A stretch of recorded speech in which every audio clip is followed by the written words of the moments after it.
नमस्कार. उमेश 24 चॅनलवर सगळ्यांचं स्वागत आहे. शेतकरी आणि कामगारांच्या विविध प्रलंबित मागण्यासाठी अमरावतीत आज जोरदार आंदोलन करण्यात आले. संयुक्त किसान मोर्चा आणि संयुक्त कामगार कर्मचारी संघटना कृती समितीच्या आवाहनाला प्रतिसाद देत शेतकरी आणि कामगारांनी जेल भरो सत्याग्रह आंदोलन केले. डॉक्टर बाबासाहेब आंबेडकर स्मारक इरविन चौक येथे झालेल्या या आंदोलनात विविध शेतकरी, कामगार, महिला, युवक आणि विद्यार्थी संघटनाचे पदाधिकारी तसेच कार्यकर्ते मोठ्या संख्येने सहभागी झाले. शेतमालाला C2 अधिक 50% उत्पादन खर्चावर आधारित हमीभाव म्हणजे MSP देण्यात यावा, तसेच शेतमाल खरेदीची शासकीय हमी द्यावी अशी मागणी आंदोलकांनी केली. यासोबतच कामगारांविरोधी 4ही श्रमसंहिता रद्द कराव्या, किमान वेतन 42,000 रुपये करावे आणि शेतकऱ्यांना कर्जमुक्ती द्यावी अशी मागणी यावेळी करण्यात आली. वीज संशोधन विधेयक आणि बियाणे विधेयक मागे घ्यावे, मनरेगा कायदा पुन्हा बहाल करावा, अंगणवाडी आणि आशा कर्मचाऱ्यांना शासकीय कर्मचाऱ्यांचा दर्जा द्यावा, तसेच शेतकरी आणि असंघटित कामगारांसाठी पेन्शन कायदा लागू करावा अशा विविध मागण्या आंदोलकांनी मांडल्या. तरुणांसाठी रोजगाराच्या संधी निर्माण करण्याची मागणी यावेळी करण्यात आली. आंदोलनादरम्यान शेतकरी आणि कामगारांनी सरकारच्या धोरणाविरोधात जोरदार घोषणाबाजी केली. मागण्या मान्य होईपर्यंत संघर्ष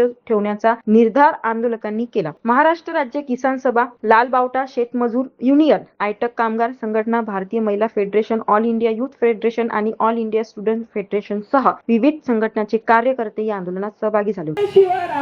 मोदी सरकार होश में आओ, होश में आओ, होश में आओ, मोदी सरकार होश में आओ, होश में आओ, होश में आके बात करो, बात तुमको करनी होगी।